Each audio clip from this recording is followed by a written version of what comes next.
No, if anybody else had said that, they'd have probably been beheaded on the spot. Yeah, because Robert goes to Sir Barristan, am I too fat for my armor? And he doesn't want to say anything. Yeah. Because the answer is yes. Yes. But literally, there's one person, possibly two, in the entire realm who could tell Robert that and get away with it. Who's the second one? I would say Renly. Warning, the following show will spoil the hell out of George R.R. Martin's A Song of Ice and Fire books and the TV show A Game of Thrones. Also, you're probably going to find a fuck ton of bad language. The explicit tag is there for a reason. Death and boobies, death and boobies, death and boobies, death and boobies, death and boobies, death and boobies, death and boobies, death and boobies, death and boobies, death and boobies.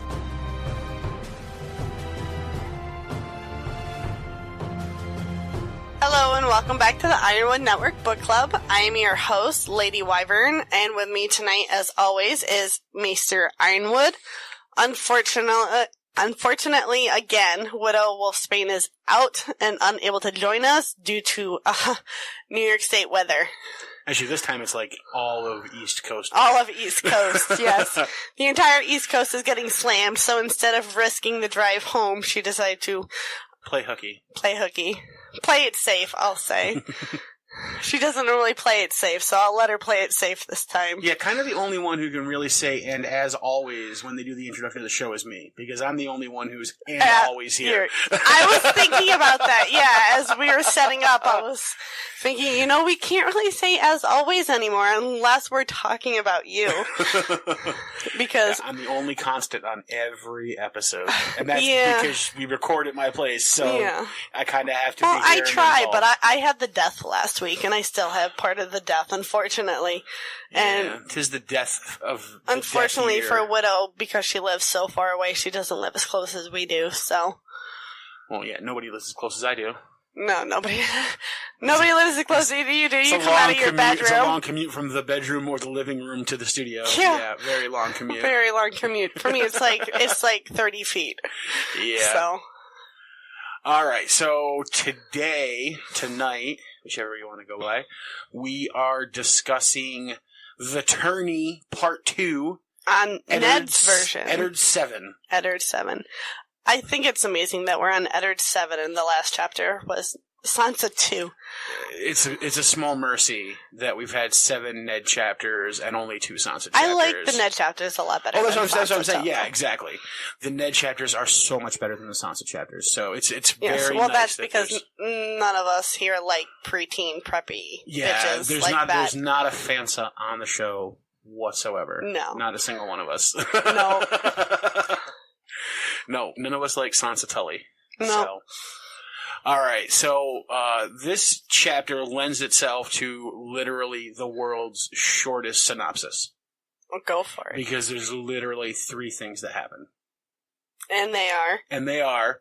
Ned and Sir Barristan inform us that the young knight of the Vale who died the previous day in the tourney was Sir Hugh, who was Jon Arryn's squire, and the person that Ned really wanted to talk to about potentially how Jon Arryn died, except that he was made a knight, immediately after Jon Arryn died.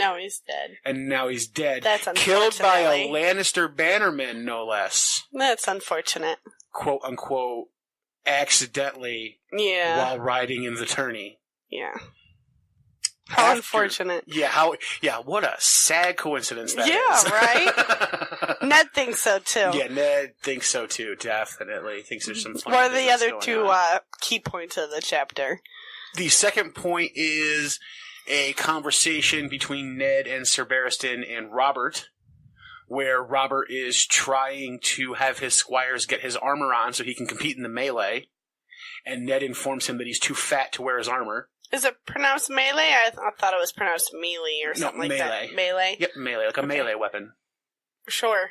Okay. Like in zombie movies, they have melee weapons like baseball bats are a melee weapon. I didn't know that. Yeah, same idea. Okay. So, and since they're all using it's 20 guys in a ring with swords and shit. Oh, it's a mosh pit. It's literally a melee. Okay.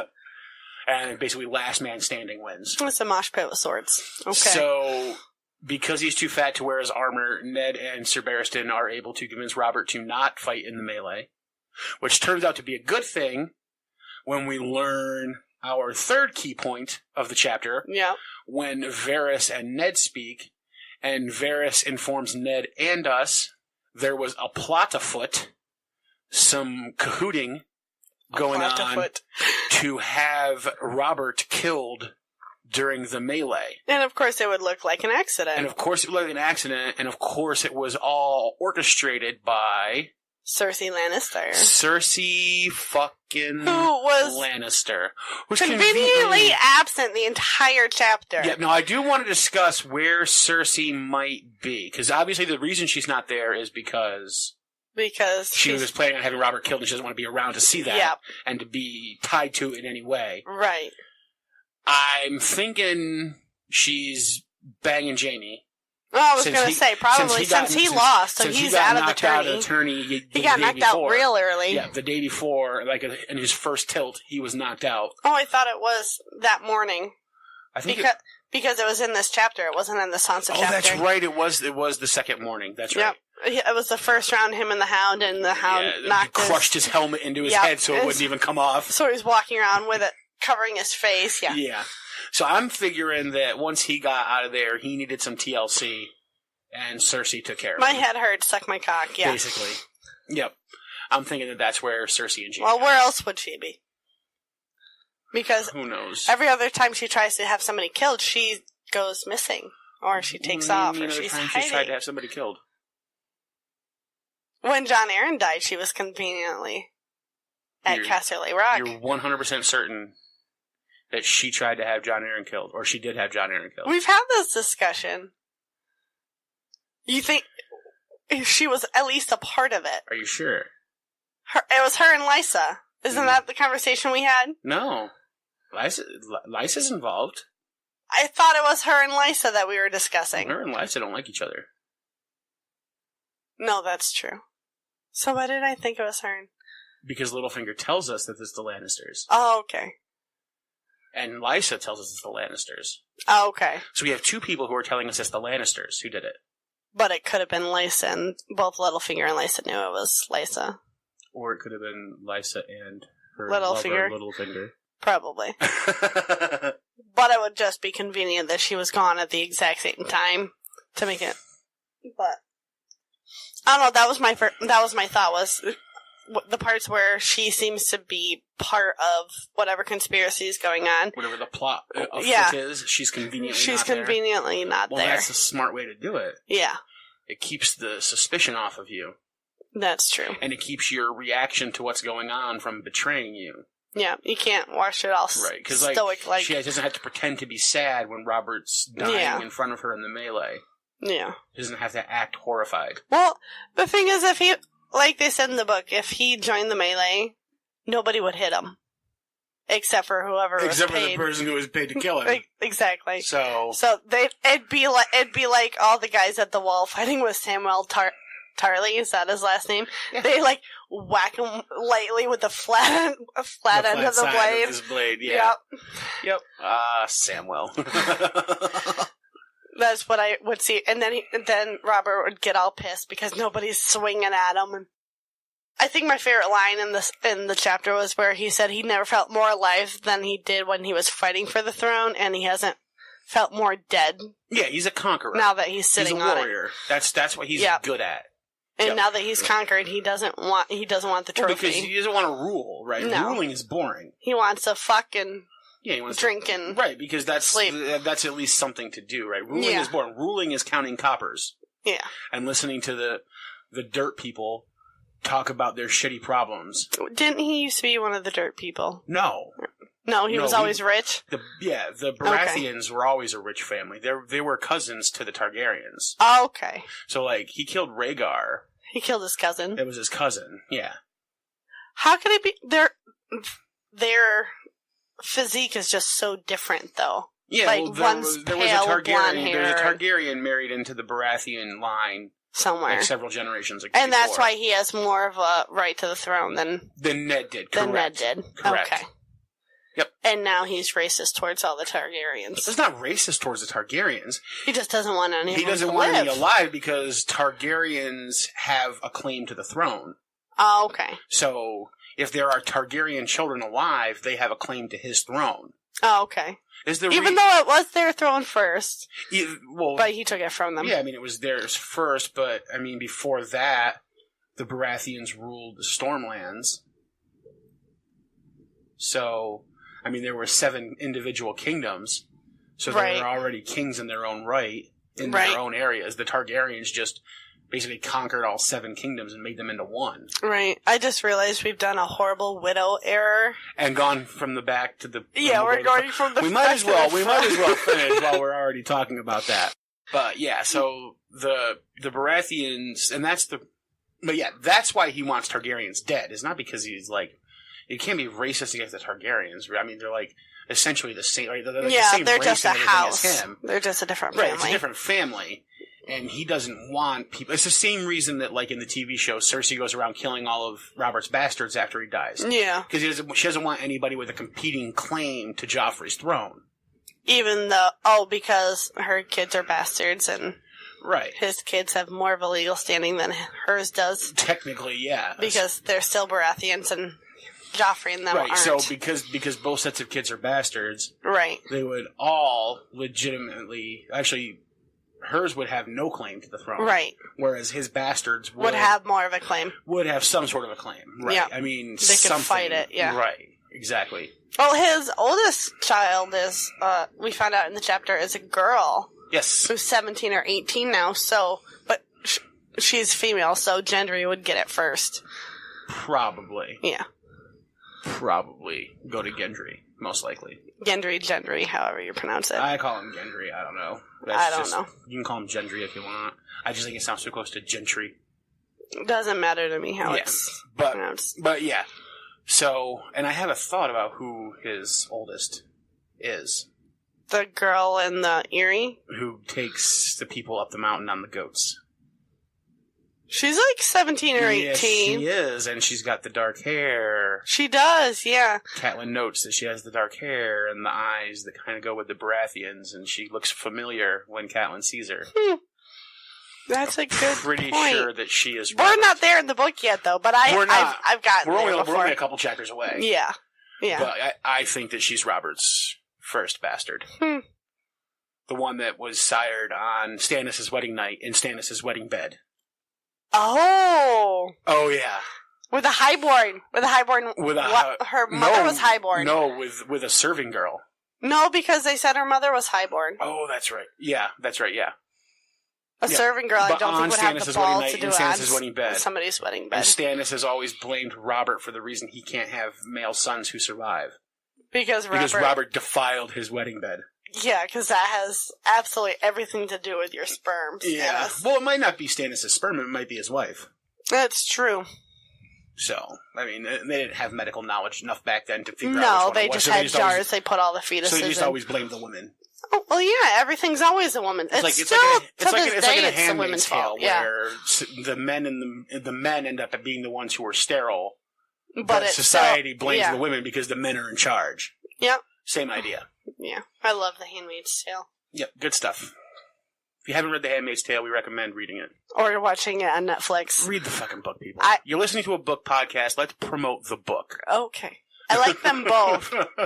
I like them both. There's also a movie from the early 90s that isn't half bad either. Handmaid's Tale? Yeah. I didn't know that. Yeah. It's actually pretty good. Didn't know that. Okay, so we've discussed the end of the book, or the tail end. Of the chapter. And stuff somewhat in the middle. So let's swing back to the beginning.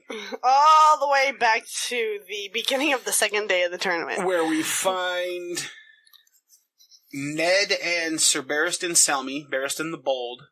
Yep. Who is the Lord Commander of the Kingsguard. They are having one last look at Sir Hugh of the dead boy. Vale. Yeah. The boy who was the young knight who was killed on the first day of the tourney. With very expensive armor. With very expensive armor that Ned is pretty certain hasn't been completely paid for yet. Yeah. I mean, it's still got stones in it. Yep, and Ned says, well, make sure his mother gets the armor. Mm-hmm. and that he will personally handle the armorer who is probably still owed money. Yeah. So, good on Ned. Yep. And this is where we learn that this is the same person that he's been looking that for. Ned has been trying to have Jory speak to regarding what he knows potentially about the death of John Arryn. Because he was, up until John Arryn's death, he was John Arryn's squire. And then all of a sudden he was knighted real quick. Right after John Arryn died. Maybe he knew something. He was knighted. Maybe he found out something he wasn't supposed to tell people. Maybe he was involved in something he wasn't supposed to tell people. Oh, you think he helped poison him? I don't think so.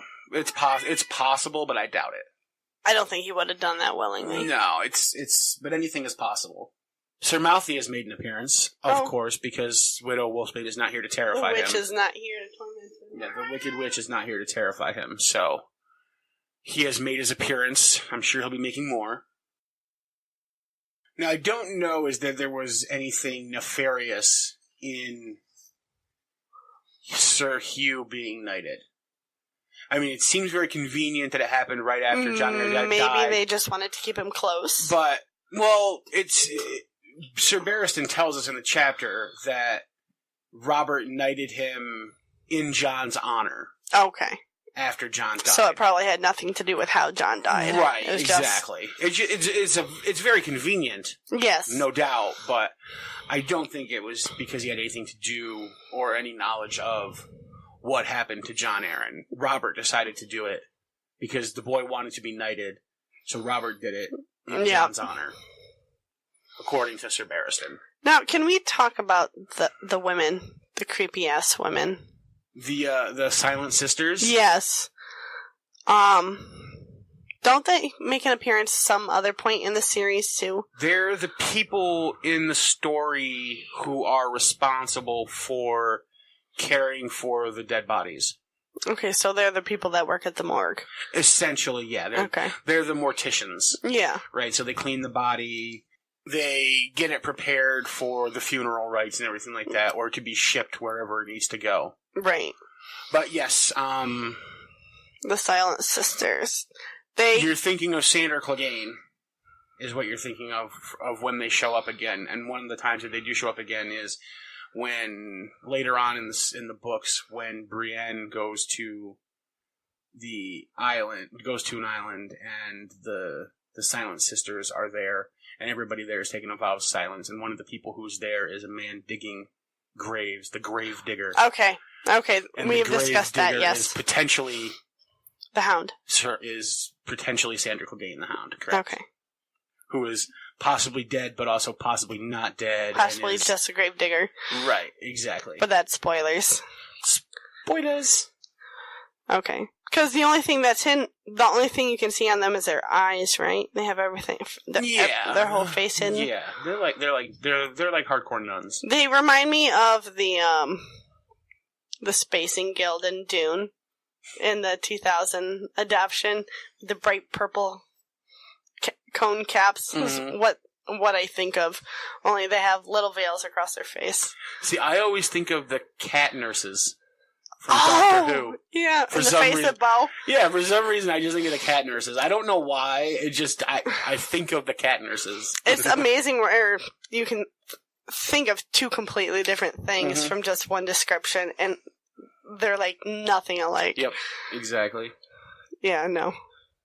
But yeah, the Silent Sisters, they're the morticians of... Maybe I want to be a silent... Can you see me being a silent sister? You being silent? Are you fucking kidding me? I know, right?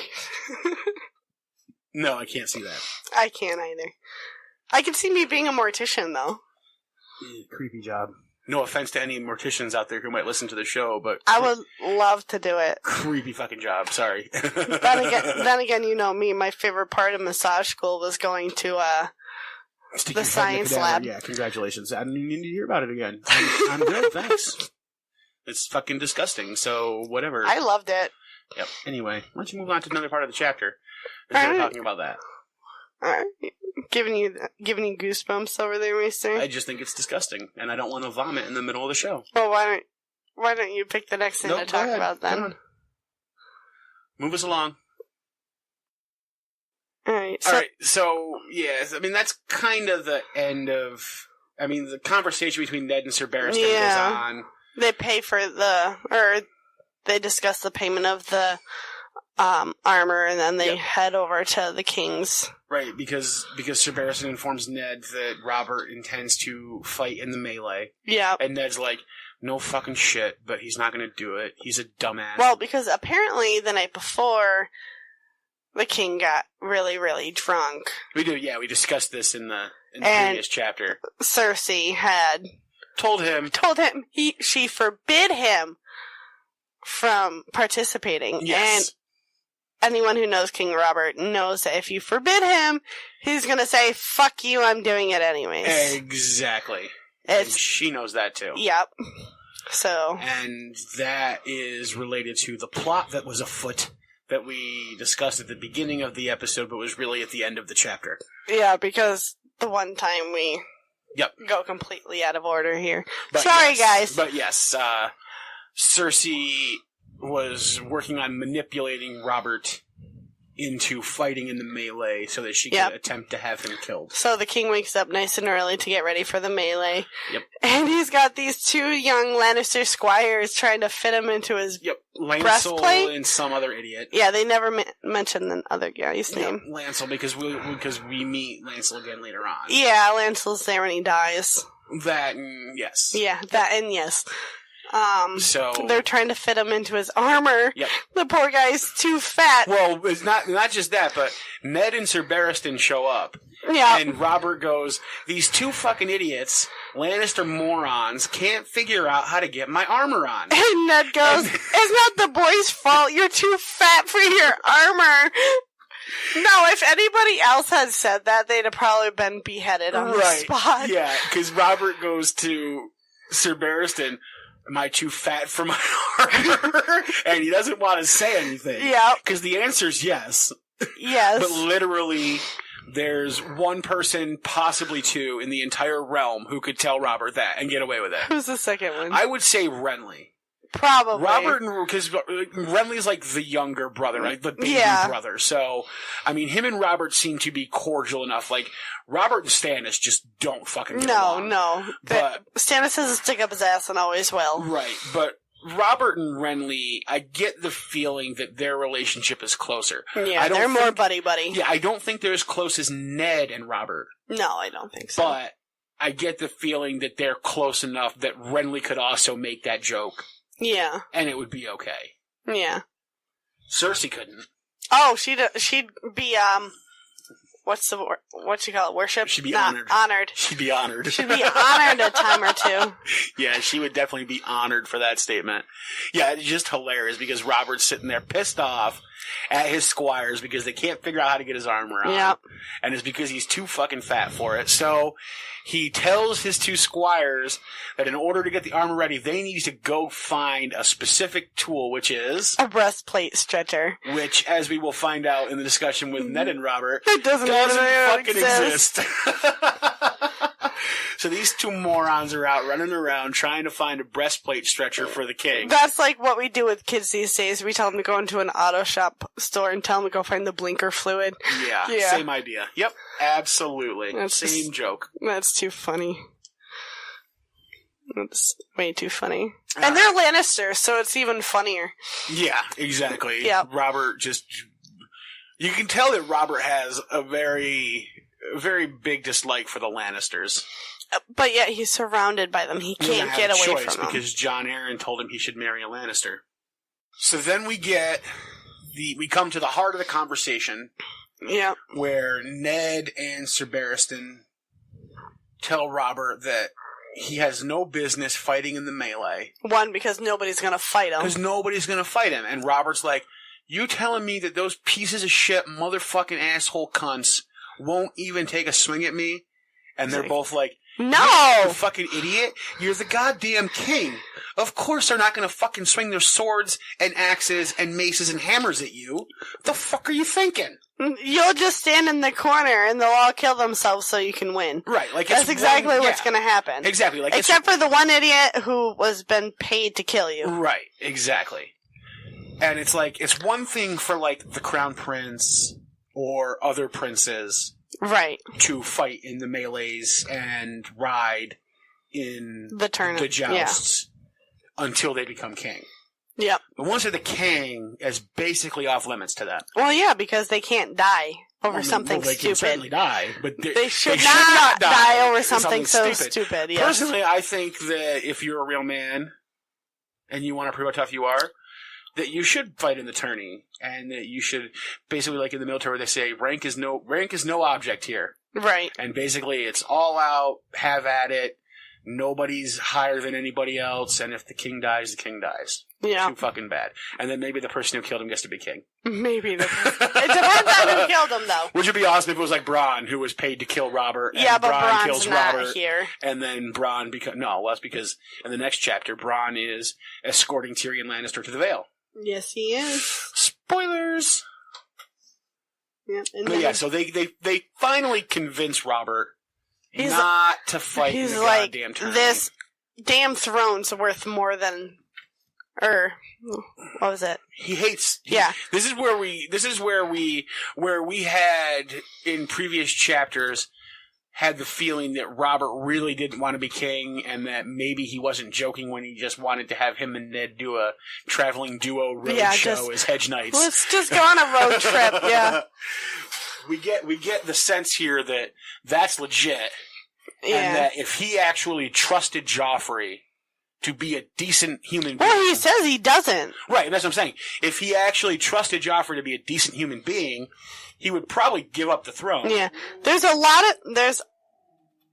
of points in this chapter where it points at how Joffrey is so different from his dad. Yeah, even Robert says it. Yeah. Robert says, I don't know how I could have fathered such a piece of shit Right. as that scumbag asshole son of mine. Yeah, you're no son of mine. Bullshit. Yeah. And that's what we learn about Robert in this chapter, is that Robert's a conqueror. Robert's a fighter. Yes. That's what Robert wants. Robert fought for the throne because he wanted to fight for the throne. He wanted to fight. Yeah, he didn't want he's good to at sit fighting. on the throne. He's a fighter. He's a warrior. And that is fun. But sitting on the throne's a whole different story. Right. You're talking about the difference between fighting battles, if you're a big, giant warrior, which Robert is, well over 6 feet tall, built like a lion when he was a younger person. Built like a boar. Right, but when he was younger and in shape, he was a tall, handsome, in shape fighter. He was Renly. Yeah. What Renly looks like now is what Robert looked like when he won the throne. Yeah. And now that he's on the throne, he's let himself go. Well, yeah, because it's counting coppers. It's boring. And listening to the dirt people and their problems. And solving disputes between the dirt people. Yep. And he doesn't want to handle that shit. He wants to let somebody else do it. But he can't. He knows that Joffrey is an asshole. And should not be on the throne. Anything. No. At all. Which is why when he dies, later on, spoilers, when Robert dies later, he wants to put Ned in charge of the entire kingdom to teach Joffrey how to be a decent human being until Joffrey's of age. Before he becomes old enough to rule. Right. Because Robert hasn't done a good job of it. Right. So. It makes me wonder if he ever had any kind of thought that maybe Joffrey wasn't his. That's a decent question.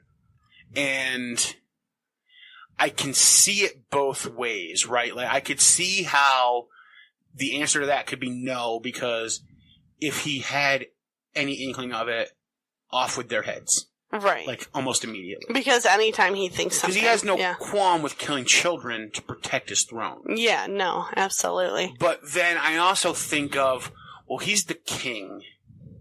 And in this position where he needs to present himself as a strong, competent person. Mm-hmm. And if it's discovered... That his children aren't his... That the wool was pulled over his eyes in that big of a way, what kind of damage that would do to his ability to rule. Right. And that then he might decide to keep it quiet, even if he did have suspicions. Right. Just in order to save face. Well, because even Robert knew, like, with his oldest bastard, the little girl. Yep.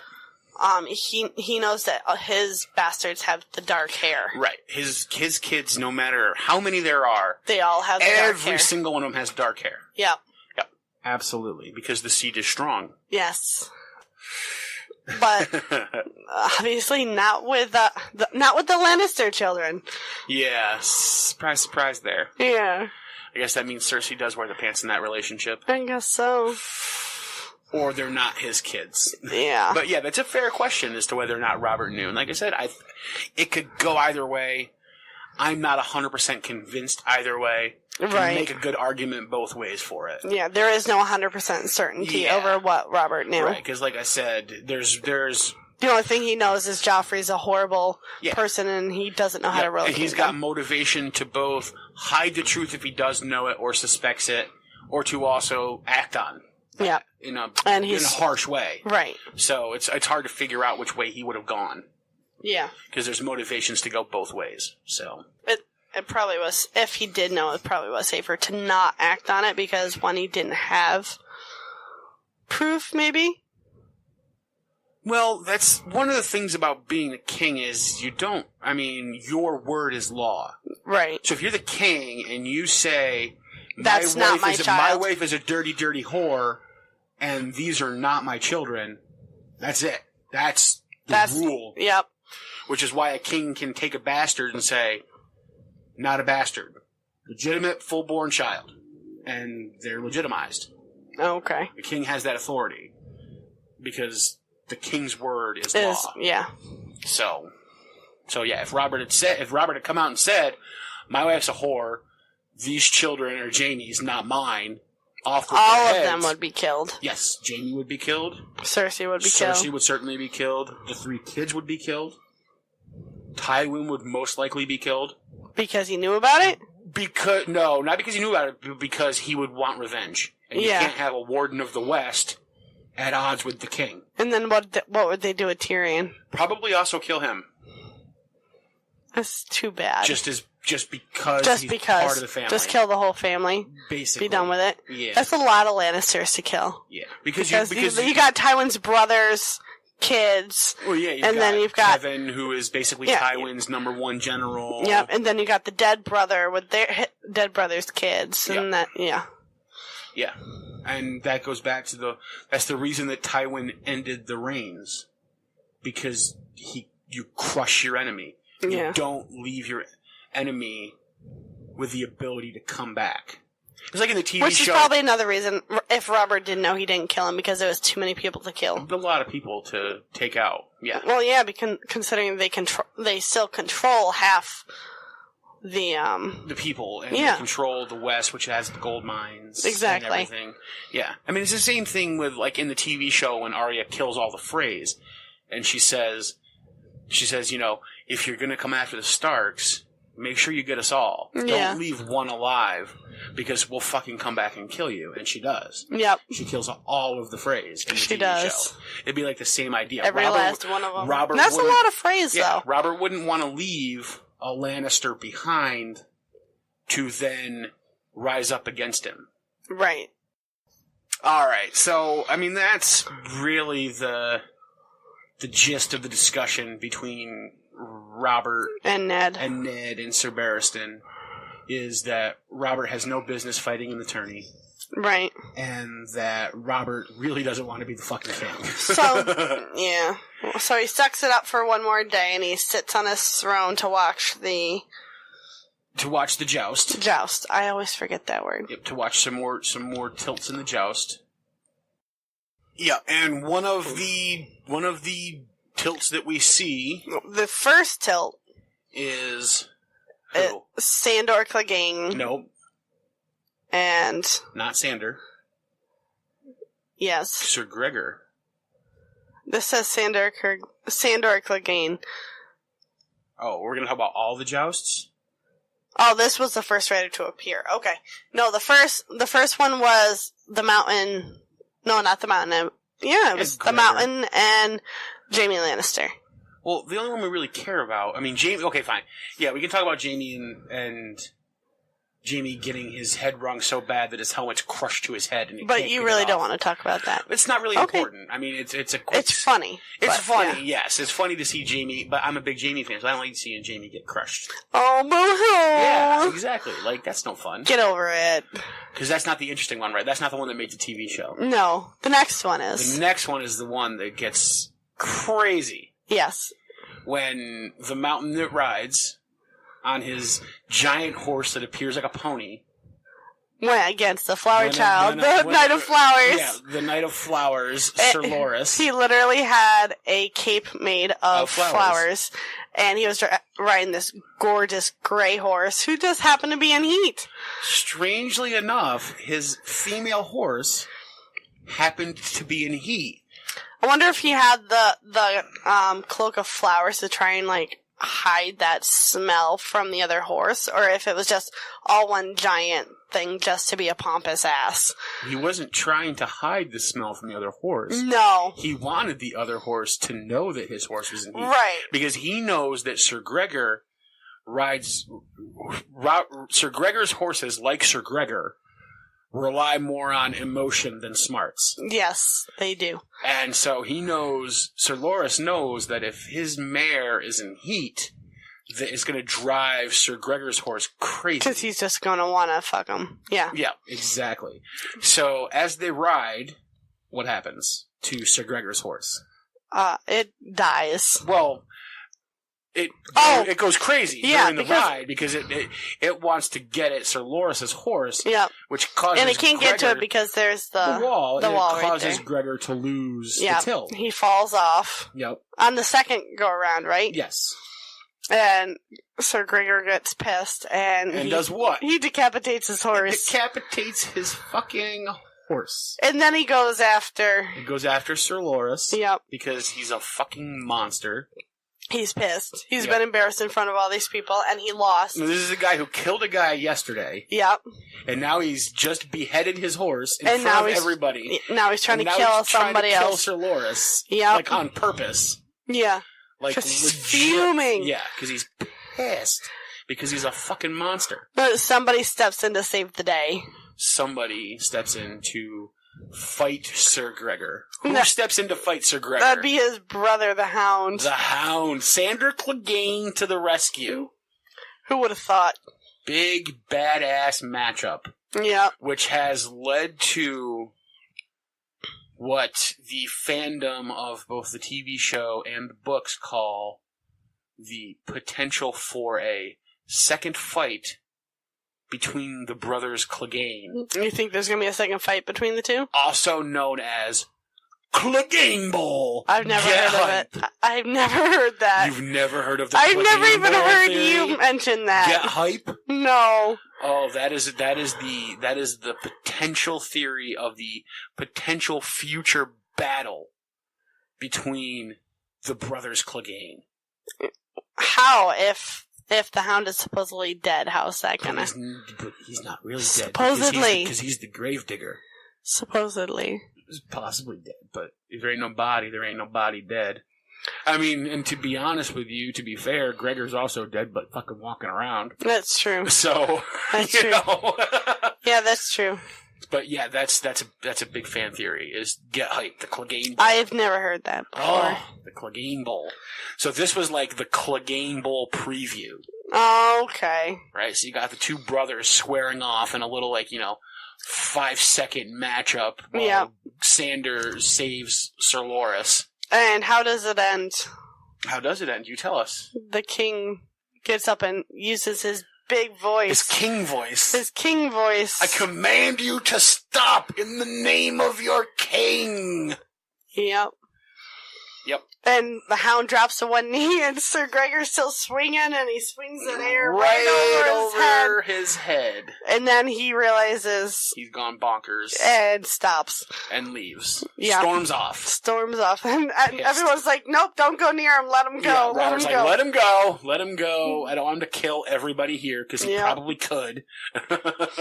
And then Sir Loras just gives the winnings to gives the the Hound. whole prize money that he just got to the Hound. Thank you, sir. You saved my life. Yeah. And Sir Loras doesn't need it. He comes from an incredibly wealthy family. Sir Loras is so gay. Are you sure that he's gay in the books? I don't. That Cape of Flowers is a bit flamboyant. Maybe he just likes flowers. I don't. It's so he's showy, right? flamboyant. I mean, he's very much like he's more Renly than Renly. He's showy. Yes. That's part of right. I mean, like that's how you make a name for yourself. In these being times. flamboyant. You either are like the most incredible warrior ever, that like people just sing your praises because of how amazing of a fighter you are, like Robert was. Right, so Robert was such a great fighter that's people sung his praises because of how good he was. Like when he killed Rhaegar on the Trident, by swinging his hammer and crushing in his breastplate and spewing the rubies all throughout the river. Yeah. Right, or you are a flashy, not even pretty, but you're flashy and flamboyant and you're out there and you make a show of yourself so the small folk love you, right? Because what are the dirt people like? This is the same thing we look at today. Like, we like the celebrity, the star, the rock star. So Sir Loras is like the rock star of that era. I guess. Yeah, that makes sense. So he plays it up, right? I mean, look at like the hair bands of the 80s. Yeah. All straight dudes banging like thousands of fucking women, but they're out there in like fucking spandex tights. You know, like wearing fucking makeup and lipstick and shit. To me. Right, but I mean, but Sir Loras is the that's what rock makes star. them know. Yeah, he's the rock star of Westeros. Right. That's who he is. He also happens to be a really good fighter too. Yeah. But he's a rock star. That's how he's making the name for himself. I don't know. I guess I'm just kind of hoping he's gay like he is in the show. We'll see. He's a pretty boy. Well, he's definitely a pretty boy. No doubt about it. You know who? This may not mean anything to you. Because it probably doesn't. Okay. But I might have to cut in a little bit of theme music right here for our listeners. And there's definitely some listeners out there who are going to get this reference. He reminds me of... I think I'm cute. I know I'm sexy. I've got the looks that drives a girl wild. I've got the moves that really move 'em.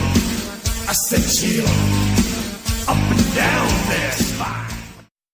Like 1990s, 1980s Shawn Michaels. No, that doesn't mean anything to me. Oh, that is totally who he reminds me of. Shawn Michaels? Shawn Michaels was a wrestler. Okay. Who was that flamboyant, flashy, had the long hair, came out to a song called Sexy Boy. Alright, I'll have to look him up. Yeah, I mean, so that's who, I mean, his nickname was the Heartbreak Kid. Okay. I've heard of him. Yeah, don't remember what he looks like. But that's who Sir Loras reminds me of. He's fucking Shawn Michaels in the 1980s and 1990s. Okay. And that's how I think of him. And he's that flamboyant and flashy guy. And just not in the spandex underwear. Right, but if Sir Loras were in our times, that's what he'd be wearing. Yeah. You know, and that's what he'd be doing. Right. He'd be out there being flamboyant on TV, basically coming out to "I'm a sexy boy." Yeah. You know, I mean that's who he is in his time. Yeah. So little old school wrestling reference there for anybody listening. I'm sorry, I disappointed you, and I didn't understand the reference. Well, I don't. That's why I said before before I even said, I was like, "You're not going to understand. You're not going to get my wrestling reference here." Yeah. Your sister might get my wrestling reference. Why would she get the reference? Because she watches wrestling. She only watched it because she had to. I think she's still good at it. She'll know who I'm talking about. All right. But yeah, that's Sir Loras to me.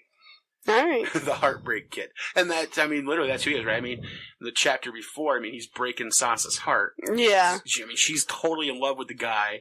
He gives her a rose, but there ain't no way that anything's happened between them because she's got to marry Joffrey. Yeah. So, no, absolutely. He's literally the Heartbreak Kid right there. Yeah. So. That's right. She was wearing the rose. Yep. She was wearing her rose from her heart. Yeah. No, I'm not talking about Sansa. We're gonna leave Sansa alone. Yeah. I'll agree, because the next scene does have Sansa and Arya, and I just don't want to talk about Sansa right now.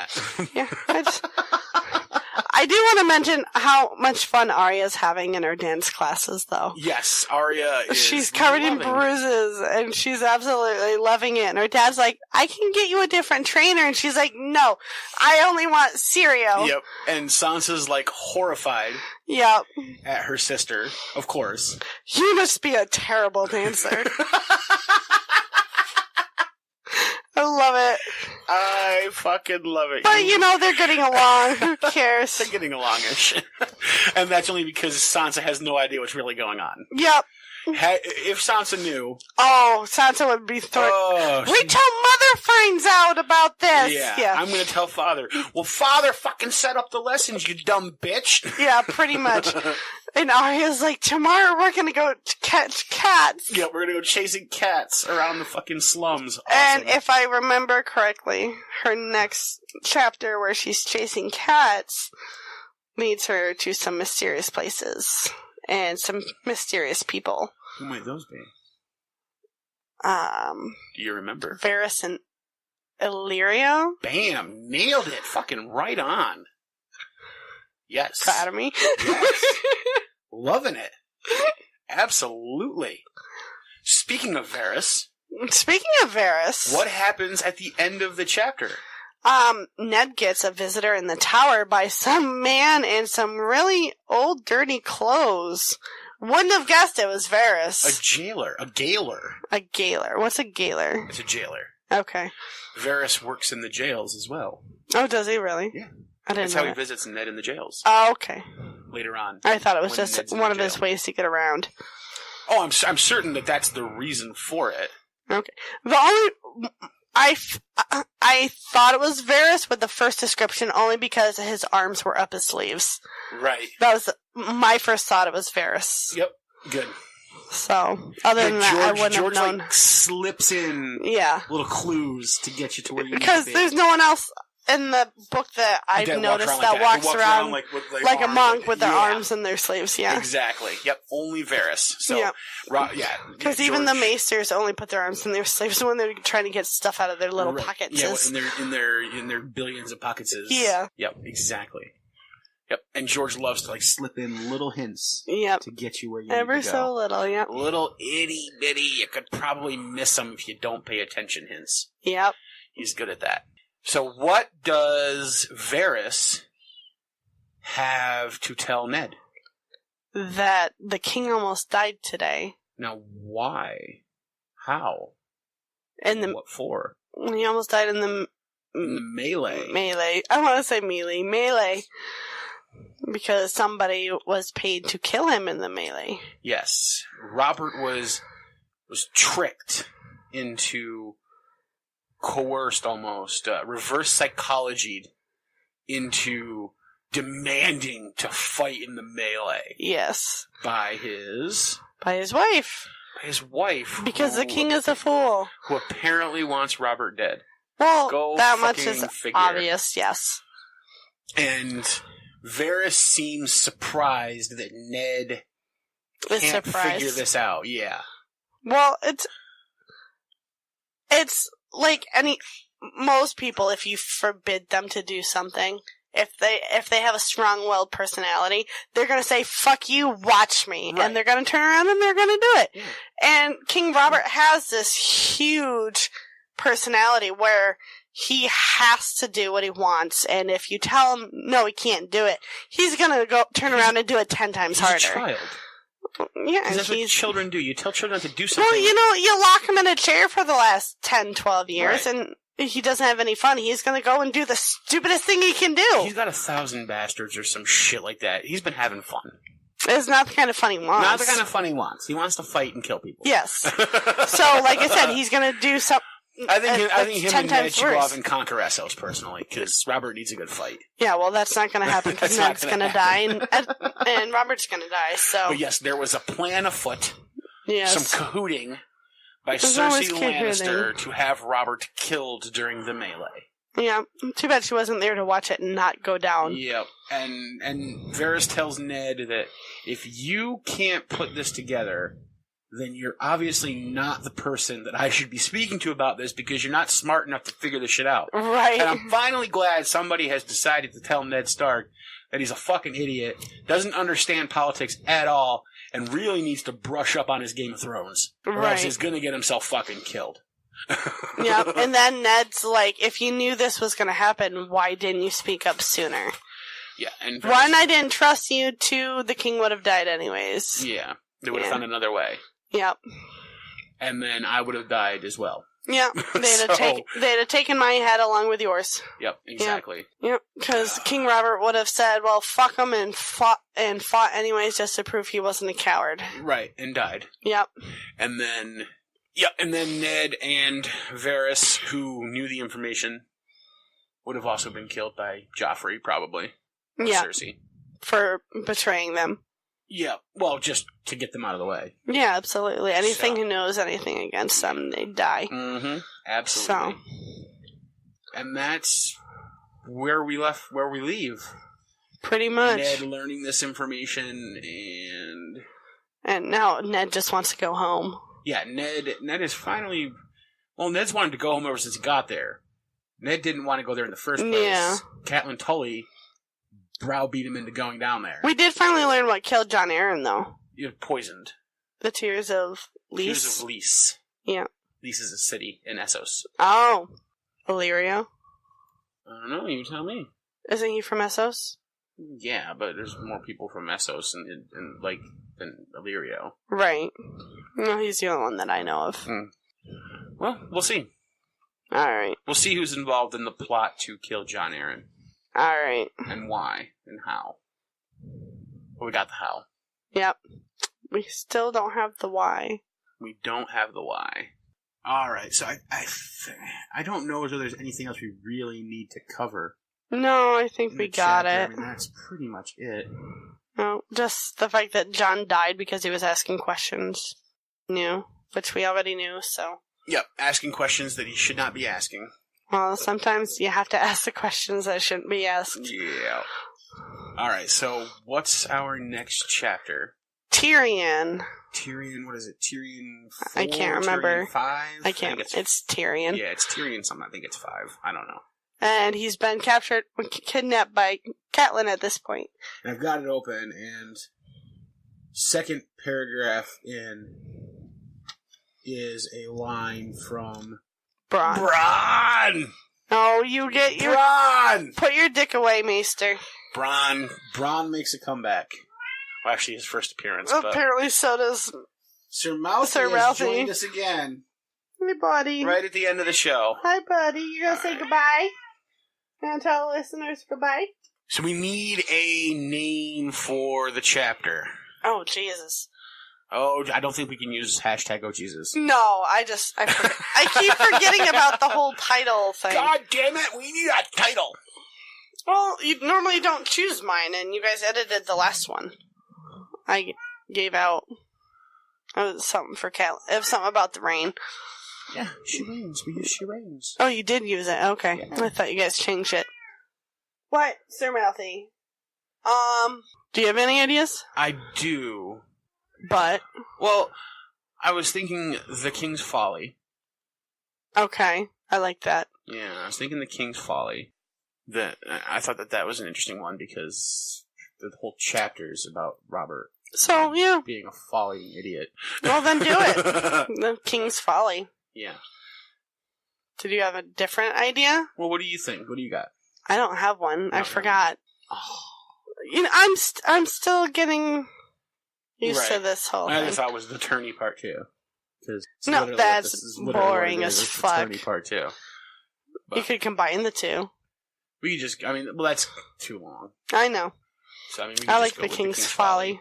Yeah, we can go with the King's Folly. But then we're going to get to a chapter later on where the king really makes a folly. Well, then I guess we'll have to find a different title for that one. Call the King's Folly. So why don't you save the King's Folly for that chapter? Well, we're going to go forward this one then. The Tourney Part 2. Is that too boring for you? I think it is. That's why I didn't want to use it. Oh, okay. Because I just kind of call this one the tourney part 2 because it's literally the tourney part 2. I have no idea. Other thought was, just because I happen to love old music and movies, my other thought was Strangers in the Night because of Varys' visit to Ned Incognito. I was trying to think of something to do with like all the secrets that are going around in this chapter. Like of the murder or the plot. The plot thickens. The plot thickens. They're also, because the chapter is also putting a lot more into the thinking of Cersei's children and their ancestry, and so there's a lot more of that in this chapter too. Well, that's interesting because she never makes an appearance in the chapter, but no, but they do discuss her a lot. Like maybe the title needs to be something along the lines of Cersei because how integral she is to in this chapter. That happen in this chapter. I mean, maybe it's the Queen's Folly. I like that. Right, because she tried to have the guy killed and then he didn't die. Work, yeah. Maybe I like that. The Queen's Folly. I like that too. I like the Queen's Folly. It's unexpected. Yeah. It's an unexpected journey too. I see what I did there. All right, so we will go with The Queen's Folly is now the title of Eddard 7 of A Game of Thrones. Our next chapter is Tyrion 4 or 5 or something. It's a Tyrion chapter when we're on our way to the Vale. Oh, but Tyrion still thinks we're heading to Winterfell. Because she said it loudly and often. Yep. And we're going to meet Bronn. Yeah. Can't wait. Gonna meet Bronn. Gonna be awesome. Just keep digging your pants next week, okay? Gonna be awesome. Gonna be awesome. We're gonna meet Bronn! And until next time, we're gonna leave it right there. We'll talk to you guys later. Bye. Bye, guys.